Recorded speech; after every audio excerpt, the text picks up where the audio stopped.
ReD Book 1 The Dark Pale Perspective Chapter 10 Revelations. The interior of the car was silent. All Danica could do was stare at her phone, the information streaming down the screen along with Danica's invisible tears of hatred. Danica had issues with anger, and the more she scrolled, viewing the various heartfelt messages left by everyone trapped in lockdown, awaiting their unknown but surely terrible fate, the more she wanted to help, to do something real, and not from afar, not from a desk, but up close, because what else was she going to do? She had built her own life from absolutely nothing, and nothing of her own making, and gone with the wind, drifting from place to place, often running for her life. That was why she had decided to take Arkham's hand the first time he had offered it outside the cafe. She could see the look of a man who had been running for a very long time, trying to escape the life he had been given. Perhaps. Danica could see on her GPS that they were just passing the Logan Township on the I-295, heading towards Delaware River. Across that river was Wilmington, their first stop. Because they were getting closer, and looking at Arkham, Danica could see he had quite a lot on his mind. She decided to stop dancing around the internal questions. "So," she said, "that guy who called you before we got in the car, a friend of yours?" Arkham sighed. "His name's Martin. An old colleague of mine." It was Danica's turn to sigh. "Are you holding something back because you want to or because you have to?" Arkham said nothing, so Danica decided to continue. "And who exactly are you and all of these colleagues of yours? I'm betting there's more than one. You've made me a part of this, remember? And I can't help you unless I have something that even resembles the full picture." Arkham thought for a moment. Danica could see him considering his answer very carefully, as if he was searching for the words that wouldn't paint him in as bad of a light. Or maybe it was something else. "So, where'd you grow up?" Arkham asked, with an annoyingly nonchalant tone. Danica was about to turn and remonstrate when she stopped herself at the last second. She could see over the admittedly short passage of time that he was beginning to trust her. For what reason she still didn't know. But she decided to humor him, hoping it would later lead to some straight answers after the ice had broken. "New Jersey," said Danica, slowly. "I assume it was a relatively standard, normal upbringing." "What makes you say—" Danica was about to question his remark, but again she stopped herself. "Yeah, I mean, my father wasn't exactly a conventional father, but I knew he loved/loves me. My mother was the one I was close to, so, yeah. Relatively standard. What about yours?" Arkham didn't reply for a few seconds, as if he was psyching himself up. "I grew up with a single parent. My father disappeared just after I was born. Both he and my mother worked for one of the most prosperous and trusted scientific research centers in the world." Danica had an idea then. She had almost completely forgotten about the opening conversation she had had with him only a few hours ago. No, a couple of hours ago. So much had happened since then, it had completely fallen from the front of her mind. "Biosite was where they met, and where they continued working after I was born. Well, one of them anyway." Danica wanted to say, "So that's why you may have had access to their mainframe." But she stayed silent, only listening to what Arkham had to say. "I was born dead. This is what I'm told. But I was resuscitated by my father's doctor at the time. It turns out I had a tremendous mass on my heart that was potentially fatal, and unrecognized by all the physicians in the room at the time, my mother included. You look pretty spry for a dead baby. Tall, too." Danica instantly checked herself for this sudden, strange, and dark comment. She decided it was the vodka, a delayed reaction to her champion chugging abilities, although it seemed this wasn't needed. She saw Arkham's wide smile and heard his smoker's chuckle. Apparently she was among like-minded company when it came to dark humor. "Thanks," he said. "I've often been told that by people down the years." Danica was chuckling now. "Go on with what you were saying."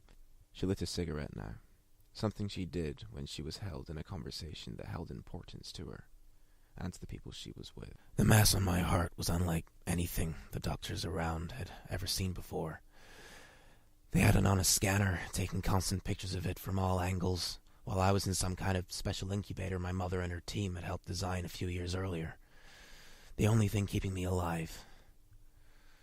My mother remarked to me once that my father was overly calm while his only son was virtually on his deathbed.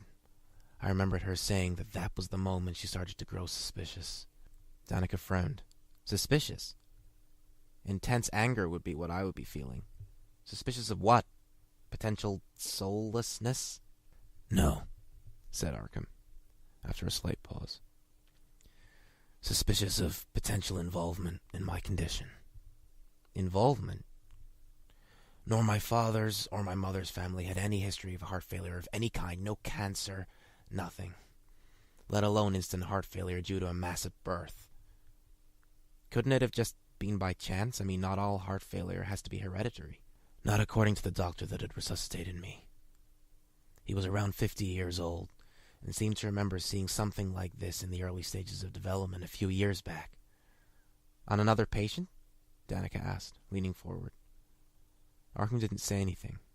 Danica proffered the pack of cigarettes and offered him one. He took it, lighting it quickly, taking short, angry drags. Then finally he spoke again. "Not on another patient. The doctor was referring to an engineered parasitical organism. Human-engineered." Danica looked shocked. She leant back in her seat, running her hands through her short, red hair. "Engineered," she said. "So someone made that thing?" Arkham nodded. "Back in the 60s, apparently. It was designed for some sort of advanced human development project." "Developing humans by eating their hearts out at birth?" Danica asked. "Technically, although the organism attached to my heart was classed as parasitical, at least at first, it's only in as far as when the baby is born, so is the organism. So, like a baby, it needs something to feed on as soon as possible. It starts with the heart, then grows, becomes symbiotic." Danica took a sip from the water bottle that she had packed in the bag she had brought with her to the cafe. Back then her life had been so different. She thought she had to struggle, do unsavory things to make ends meet, but this was another level of sick. "The organism was designed to advance the body, do things to the human physiology. Once the organism took over the whole of my heart, it changed me. It became my heart, reproducing around itself, pumping reconstituted blood through all of my major organs, changing them irreversibly. It's self-preserving. Almost alien." "And you said someone designed it. Who?" "It's complicated," he said, with a somewhat finality, as if he had decided that that was enough information for now. But then he turned and said, "All you need to know is that what nearly killed me at birth did something to me as I grew. The mass that became my heart altered my basic human programming and brain functions, as well as my body, enhancing my memory, my reflexes, vision, IQ level, my cell regeneration to some extent. It also dampens my pain receptors within my nerve endings. I made a speedy recovery after I almost died, and that raised a lot of questions. It came out that my father had somehow planned for this. But he disappeared shortly after my recovery, and nobody's seen him since, including my mother. She had to raise me alone." "You may not know where he went, but do you have a theory? An explanation to where he went, or what he had to do with what was done to you?" Arkham smiled slightly. "My research and work over the years has enabled me to piece together some sort of picture, but there are still bits missing." "You can say that again," thought Danica. as they pulled into a driveway slightly off the beaten track. She realized she hadn't been paying attention since Arkham turned off the interstate. It looked like they were in the back end of Beyond. "Where are we?" asked Danica, exiting the car with a dull feeling of trepidation. "A while ago, when I was 16, I came across a dossier in my dad's old office. He hid it well. I sat at his desk for years without realizing its secrets. It had a couple of pages of a list. I could tell it wasn't the full file, because the page said 3 of 5 on the bottom right-hand corner. But there were only 2 in the folder. The list had his name on it. The other page wasn't from the list, I don't think, but it had on it a set of minimized blueprints, like instructions, drug administering instructions, daily doses of an unknown compound. I'm guessing that whatever was done to me was done through my mother's immune system when I was conceived." Danica lit another cigarette as she leant against the car. "So, you're saying that what was done to you is a result of some sort of weird-ass STI that infected you throughout your mother's pregnancy?" Arkham lit up as well, taking one from a crush pack that had been in his back pocket. He nodded. "That's one way of looking at it, yeah. And it was maintained by my mother's very own breast milk, which they had me straight on as soon as I recovered. Which means it must have been specifically designed for newborn babies. So, if you're right, your father knew what he was doing. Your mother wasn't affected, was she?" Arkham didn't say anything. Maybe this was a particular area he didn't want to go into at the moment. "The list had 7 names on it. I ran all of them through the biosite mainframe and came up with nothing for 6 of them. But one, Marcus Baldwin, also a doctor at biosite, came up. Just a name and address. But he had a son who, it was reported, had shown similar symptoms at birth. He was born after me.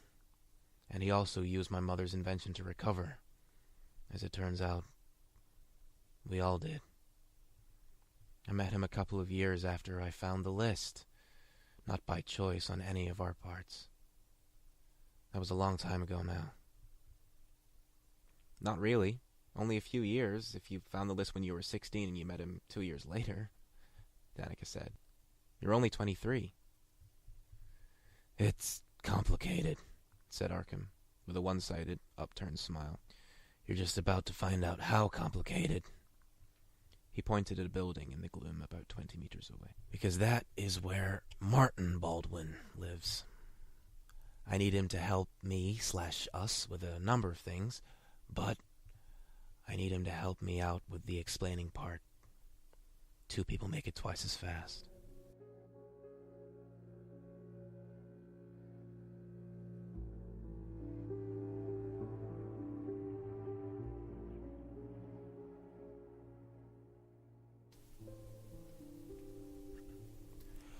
Martin Baldwin gazed at the multi-monitor display on the wall opposite. He had seen the car drive down the path, yards away from the building he called home. Baldwin was a paranoid individual. After a break-in a couple of years previously, he had decided to install CCTV in a place with virtually nothing but occasionally lost travelers. The driver of the black Toyota Corolla, however, had driven with purpose. He knew where he was going. He didn't recognize the car itself, but he recognized the driving style. Arkham Void was meters away. The strange, default feeling of respect, excitement, and fear flowed from the memory centers of his brain all the way to his fingertips. He made for the door, conscious of the sweat running at a snail's pace down his left temple. He wiped it away before unlocking the chains, rendering the door intruder-proof. That was the kind of thing that Arkham Void would notice, and no doubt comment on. And Baldwin was a man who didn't like his thoughts being virtually read, especially by a man who had jumped into his life many years ago and changed it irreversibly, but saved it also. On the final chain, he checked himself, projecting calm thoughts into his mind. He opened the door, and was met by the sight of Arkham Void walking alongside a shorter, red-haired woman. They were both wearing leather. She was in a side-zipped biker jacket that Baldwin could tell from this distance was real. Arkham was wearing his camouflage green leather jacket. The jacket had a built-in metal clip used to secure the bottom part of the jacket to the body. It was tailored and made years before by Baldwin himself. jacket had 2 light grey bands on each arm, and tactical shoulder and elbow pads. Baldwin's eyes lowered to Arkham's tactical combat trousers, with knee pads matching the style of the jacket which, Baldwin now thought, was in need of replacing. He recognized the Doc Marten 1460s he was wearing on his feet. He had never been out of them as far as Baldwin knew. Arkham greeted him with a fake smile as he stepped inside.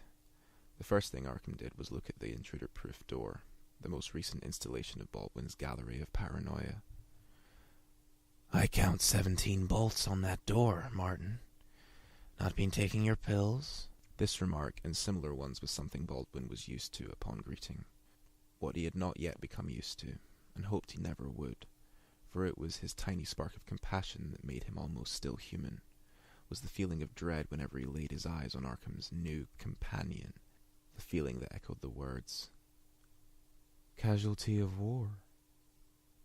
War, a pointless act that Arkham and Baldwin shared a hatred for, but, more than that, worse than that, war was what gave Arkham and Martin their purpose. It tied them together. It was the reason they existed. It was what they were made to fight against. "Hi," said the girl, snapping Baldwin out of the slight trance he was in. "Good to have you with us," he said, smiling slightly. He could tell that the girl knew it wasn't an action he was used to, and she would be right. "Arkham was just filling me in on your past," the girl said. "He told me you're some kind of survival specialist?" "That's one way of putting it," Baldwin said, giving Arkham a sharp look. Arkham held his hands up. "Hey, don't look at me. You can't blame a guy for trying to be delicate." "I'm a mechanic," said Baldwin, turning back to look at the girl. "This is Danica, by the way," said Arkham, bending down to pull a switch under a desk at the other side of the room. "Nice to meet you. Where did he pick you up? A bar?" Arkham shot up, startling Danica. "It was a cafe, Baldy. A cafe," he said hotly. Baldy, an affectionate nickname that Arkham knew drove Baldwin up the wall, especially because he still had hair on his head. It just didn't make sense. But that was the difference between Arkham and Baldwin. Things that didn't make sense, Arkham was fascinated by those things, but Baldwin was horrified by the very thought of not understanding or misunderstanding. That was the human side of him, being horrified by his own programming, to understand, because if he didn't, he had no use in this world he had been born into. A saying was implanted into his consciousness from a very young age, a saying that gave him drive to understand, to compute. "I fear for what we know. I fear for what we don't know. And I fear for what we know we don't know." Like some signal calling from so far away that Martin was born to follow. The even more frustrating thing was that Void didn't even seem to have this issue. His issue was his impulsiveness, which always seemed to pay off, but always at some sort of high price to his sanity. Baldwin wasn't sure, now he thought about it, whose shoes he would rather be in. This was capitalized in Baldwin's mind as he stared into Danica's shining, expectant eyes. "Let's get to work," Arkham said, pressing a switch on the desk, activating the automatic walls that spread around the 4 corners of the building. Hidden in plain sight. The weapons seemed to come out of nowhere, guns, knives, sniping equipment, medical supplies. The shine in Danica's eyes became more and more noticeable as she scanned the newly revealed contents of the space around her. She gave Baldwin a sideways look and smiled. "A mechanic, right?" Arkham walked across to one of the gun compartments opposite Danica. "If it helps," he said, checking the magazine of one of the guns on the wall. "The guns are all mine." "Most of them," Baldwin interjected. "What he said," said Arkham, waving his hand in Baldwin's general direction. He smiled down at the handgun he was holding, gripping it as if it was his long-lost child. "Missed you," he said. Danica looked at Baldwin. He was rolling his eyes. He opened a drawer in his desk and placed a file on the top. "What have we got?" said Arkham, placing the gun in the waist holster attached to the combat trousers. Danica only noticed the holster strap now. Had he been wearing it when they had first met in the cafe? Maybe her brain had chosen to ignore it subconsciously. "I have questions," said Danica, looking at both Arkham and Baldwin in turn. "How many?" asked Baldwin, crossing and uncrossing his hands. "I'll know when I'm done asking them." She turned away, surveying the room. "Who are you guys exactly? I know roughly what you are or what led you to becoming what you are, but—" She paused and turned to face them again. "Arkham said that you were the result of an engineered infection, an infection that caused you to grow into two very resourceful men, but if you were engineered this way, then it stands to reason that whoever created the thing that created you guys will have wanted to use you for some purpose, right? Some specific purpose." Arkham and Baldwin exchanged glances. Finally, Arkham nodded. Baldwin proceeded to get up from his desk and make for one of the walls at the opposite side of the room.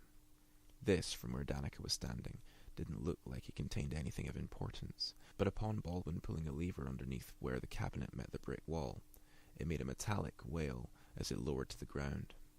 From above, a monitor screen split into 4 segments lowered into the middle of where the cabinet was once positioned and flickered into life. A symbol outline in the shape of a diamond moved across the screen.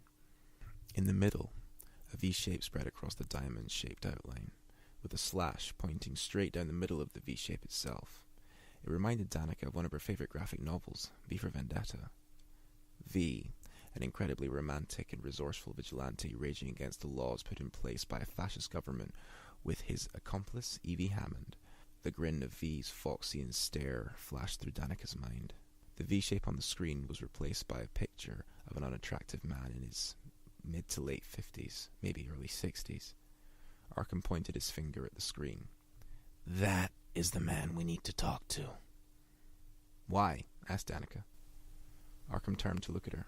"From what we've been able to gather, we're the result of that man's crazed experiment back in the mid-'80s. Maybe even before that, he wanted to improve the human race, make them somehow ready for whatever anyone could throw at us. His name is Galen. Well, his code name anyway. Born in Ireland, but educated in the United Kingdom. Little is known about his early background, but what we do know is he was brought over to America in 1985, where he joined Biosite and began to work on, well, us. He didn't stop there, though. Or at least that's what his file says. He must have been guided either by his dreams or his astrologist. He got some like-minded people together, doctors who had the tools and the will and the nous to make his dream a reality. It took them about 10 to 15 years, but they did succeed. We're living proof. The thing about my father and his father," he pointed at Baldwin, "is that they must have been two of those like-minded people, planning out every inch of their lives to infect a woman able to bear children through sex, a drug that wasn't on the radar of any experienced doctor. They couldn't see what the virus was doing to the baby as the pregnancy progressed. You know, the due date comes, baby gets born, baby nearly dies, baby then can't die?" said Danica. "It's more than that.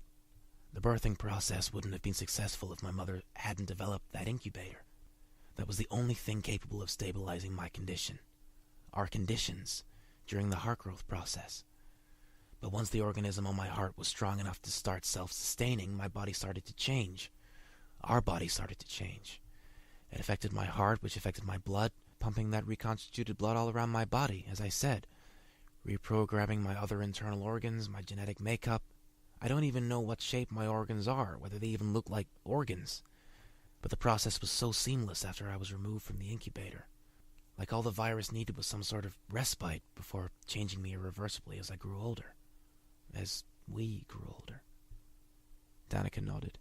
"So you think that this guy," she pointed at the screen and pulled a face, "is the brains behind the—" She searched for the right words.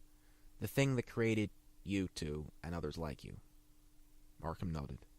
"But there's the interesting part. Everything we just told you about this man, Galen, his age, his upbringing, and education, it's all bullshit. All of it. You look up his name on any private military or medical database on Earth, this is what you'd find. The Secret Service tend to call it a legend. I shouldn't have to tell someone like you what that is, or why it exists, right?" Danica shook her head. "Go on." "He comes from a place that is very difficult to describe, to put into words. Let's just say for now, it's a place you would have to see to believe it exists. Danica frowned. Can't you tell me more? Arkham stepped forward slowly. Trust me, when you do finally see what we're talking about, you'll thank me for being so vague. Danica sighed. She was confused, but she didn't think that forcing the issue would get her anywhere. Okay, and I'm gonna make it easy for you guys and guess that you had connections to the people that resided in this place he came from, this mystery home for geniuses. He made you, which means you're part of him. And you lived that life until everything fell apart. I'm just following through here. Baldwin turned to Arkham. Did you tell her about the... Arkham cut him off. No, you idiot. Of course I didn't. Then how come she... Danica cut him off. Look, whoever you guys are, whatever you guys have done in the past for or against this guy and others like him, she pointed up to the screen, was clearly more complex and a hell of a lot more violent than delivering pizzas. Maybe you've killed people, maybe you've saved people, but what matters is the fact that you're trying to put things right. At least, I think you are. And I want to help. Whoever this guy is, he needs to be found. There was a silence before Baldwin said, Arkham, can we have a word? In private? Arkham nodded, giving Danica a smile as he turned to walk away. Danica didn't protest. It was clear to her that there were a lot of sensitive details about both the situation and the two men across from her. When she put herself in their shoes, she wouldn't want to spill her entire life story at the drop of a hat either. Yes, she wanted to know more, but only what they were comfortable divulging at this point. She didn't want to sour the atmosphere and end up out in the cold. This was a once-in-a-lifetime opportunity for someone like her. Almost all her past could be summed up as a moral grey area, and there were a lot of skeletons buried in literal and metaphorical closets. So who was she to judge others with similar demons? Over at the other side of the room, the two men talked in hushed tones. I didn't just drag her here for fun, you know, Martin. There's a reason. And what's that reason? Baldwin asked. I can't say. Come on, Arkham, this is me you're talking to. Arkham shrugged. One of the many reasons why I can't say. You don't react well to things that seem illogical to that brain of yours. Baldwin huffed loudly. She'll slow us down. She isn't trained. She may not be trained, countered Arkham, but she's smart, and she can learn. We need her, and I need you to trust me for once. Without waiting for a reply, Arkham turned away and began to close the gap between himself and Danica. Everything okay? Danica asked, stretching upwards to relieve some tension. All good. Just battering some sense into my friend here. Verbally, of course. Do you have any other questions? Danica, she said, rolling her eyes. Danica. She nodded. No offense, but it looks like you guys have been around for a while. That's not so much a question as it is rude, Baldwin said. Stay with me, Danica said. Whatever he did to you guys, you were born human. At least, for a split second, you were human, right? Baldwin nodded. Right. And you did what you had to do, etc., and then it all went wrong, and you both cut and ran, which is probably what I would have done. So my question is, why now? Why DC? What's so important about the time and the place? She planted herself down on the mini ammunition table that was behind her and lit a cigarette. She saw Martin roll his eyes, but she kept talking. If you think this guy has something to do with what's going on now, then you must have some idea whether or not it's linked to you. Danica could see that Baldwin was still staring at her cigarette. Arkham shoved him. Don't be a dick, Marty, he said. Then he looked at Danica. Yeah, that's exactly what we think. Marty used the gateway I created in the Biosite mainframe years ago to access some old files that had been marked terminated, figuring that the trash area is as good a place as any to store secret files that they don't want broadcast on the main server for all to see. And it was a good place to start, considering if we were linked to what's going on out there, the only way we would find out any information is by accessing the database of the company whose doctors oversaw the birthing process back in the day. I'm guessing you found something, said Danica, dragging hard on her cigarette. and smiling slightly, she let the smoke escape through her nostrils. One of the terminated projects in the section was bankrolled by the people we used to work for, said Baldwin, who was sitting down now, typing. Galen's name was at the top of the file, but I couldn't dig any deeper. I've been at it since you guys set off from New Jersey, but it's not letting up, which, and I'm not boasting here, almost never happens. All I could find out was that the project would be activated in less than, he looked at his watch, less than 8 hours from when I accessed it. And that location was DC. He didn't say what the virus was, what it contained, nothing. But I just had this feeling that Galen's in on it. And that was confirmed when I deciphered the project code name. It was encrypted, but not well enough. And I'm betting from the look on your faces you're dying to tell me what the project name was, said Danica. Arkham looked up. The name on the project file was marked ReD, Stage 2. And that's significant because... Arkham smiled without humor. Because we were Stage 1.